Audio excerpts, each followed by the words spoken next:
जय श्री कृष्ण, जय राधे राधे राधे राधे राधे राधे राधे राधे राधे राधे राधे राधे। आप सभी को आज एक धर्म गुरु की कथा सुनाते हैं। लो, धर्म गुरु सत्संगति से। एक धर्म गुरु रात सोया और उसने स्वप्न देखा कि उसकी मृत्यु हो गई। सुनिए हम क्या सोचते हैं, क्या हो जाती हैं।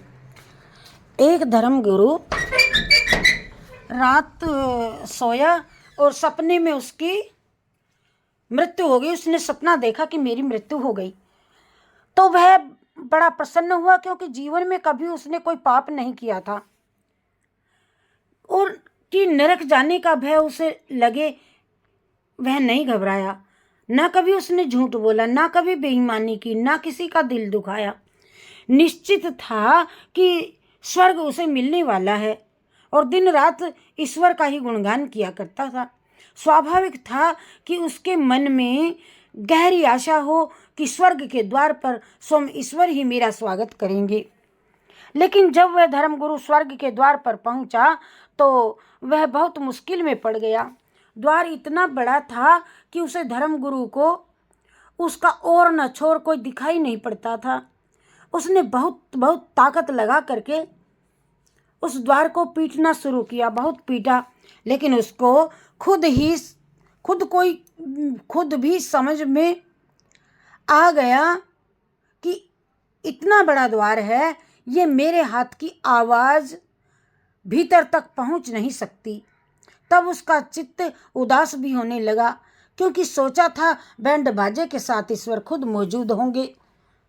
वहाँ कोई भी नहीं था। न मालूम कितने वर्ष उसे बीतते मालूम पड़ने लगे। चीखता है, चिल्लाता है, रोता है, छाती पीटता है, दरवाजे को पीटता रहता है। फिर एक खिड़की खुली और एक चेहरा बाहर झांका। 1000 आंखें थी और एक एक आंखें जैसे एक एक सूर्य हो।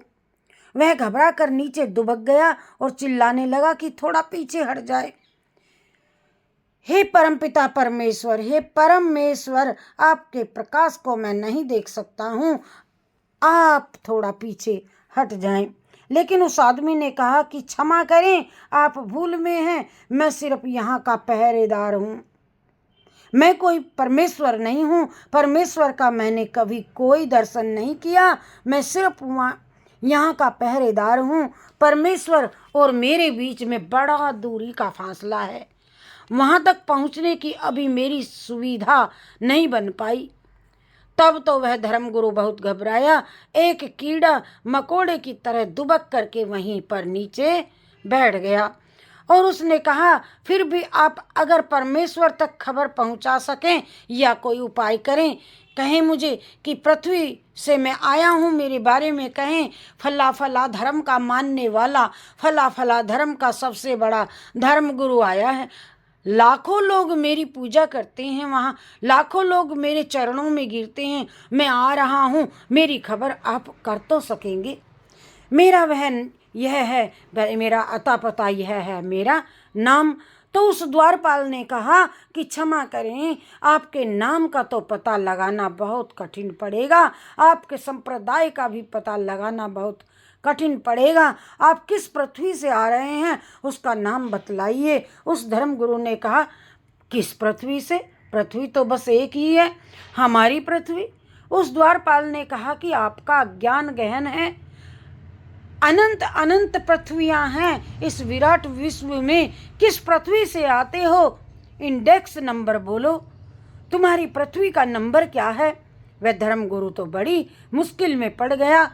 किसी धर्म शास्त्र में भी पृथ्वी का कोई इंडेक्स नंबर नहीं दिया हुआ, कोई पढ़ा नहीं, कोई जाना नहीं था जहाँ रहते थे, क्योंकि सभी धर्म शास्त्र इसी पृथ्वी पर पैदा हुए हैं और यह मान कर के चलते हैं कि यही पृथ्वी सब कुछ है। धर्मगुरु को दिक्कत में देख करके उस द्वारपाल ने कहा कि अगर तुम्हें पृथ्वी का कोई पता नहीं, नंबर याद नहीं, तो तुम किस सूर्य के परिवार से आते हो, उसका इंडेक्स नंबर तो बोलो। किस सूर्य के परिवार से आते हो, उसकी मुझे खोज बताओ। खोजबीन करके हो सकती हो तो बताओ, अन्यथा बड़ी कठिनाई होगी। धर्मगुरु इतना घबरा गया कि सोचना था उसकी भी खबर होगी।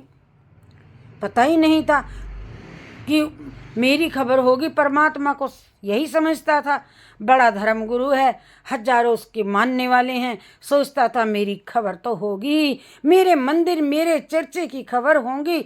लेकिन यहाँ उस पृथ्वी का ही कोई पता नहीं उसको। तो यहाँ उस सूर्य के लिए भी नंबर बताना जरूरी है। और तब भी उसने कहा कि अनेक वर्ष लग जाएंगे, तभी खोजबीन हो सकती है कि आप कहाँ से आते हैं। घबराहट में उसकी नींद खुल गई, वह पसीने से तराबरोर हो गया था। यह सपना देख ही रहा था।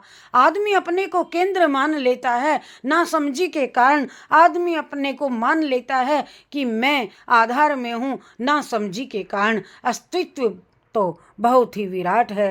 ये धर्मगुरु हम सब अपने को न जाने क्या समझते हैं कि हमने राम का नाम ले लिया और हमें तो भगवान खुद ही, हमारा कुछ नहीं बिगड़ेगा और आएंगे बैंड बाजे के साथ और हमें अपनी गोदी में उठा लेंगे।